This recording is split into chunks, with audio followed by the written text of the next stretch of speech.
Hello, everyone, and welcome to another version of Grammar with Gallen. This is the audio and a little bit of visual version. Today, we're going to be talking about colons. We know about the semicolon. Semicolons can be used to join two independent clauses together.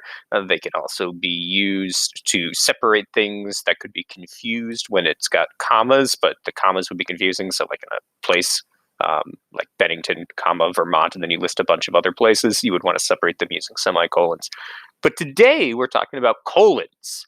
And when you see a colon, it's the two dots, one on top of another. And there's a few reasons that you would use a colon. The first thing that you can do is that you can use them to join two independent clauses, kind of like the semicolon. But in the semicolon, we would join them if they're both of equal weight and they're both relevant to one another. While with the colon, it's interesting.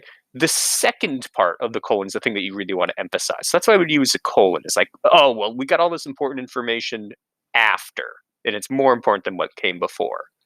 So, for example, on this, we're talking about the road construction in Dallas has hindered travel around town. And that's pretty important. But the real important thing is parts of Main, 5th, and West Street are closed during the construction. You want to know, like, where it's closed. So that's going to be the part that someone really matters about, and that's the part you want to emphasize. So you would put the colon instead of the semicolon.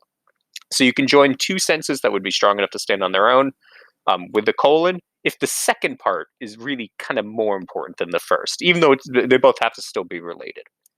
You can also join an independent clause. So, like, it's always going to be a sentence that can stand on its own, and then you can join it with something else. So, for example, if I've got a sentence that stands on its own, like Julie went to the store for some groceries, you can put a colon if it's followed by a list. So Julie went to the store for some groceries, colon, milk, bread, coffee, and cheese. And so it would stand on its own, and then you got this list that's after it. You could also do that with a quotation or in a positive, which is that extra information. All right. So that's the example for that in here is I know the perfect job for her. That's a sentence that would stand on its own. Colon, a politician, period. All right. So it's that a positive. We wouldn't have to use a colon there. You could use a comma, but the colon adds a little bit of weight. You can also use a colon at the end of a business letter greeting, so like to whom it may concern. Once again, you could use the comma or you could use the colon. It's up to your preference. You would always use a colon to separate the hour in minutes in a time notation, so 12 colon 00 p.m.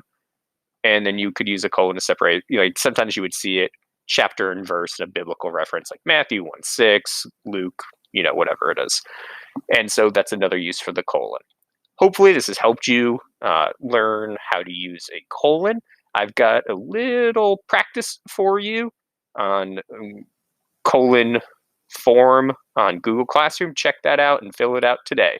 Have a very good day.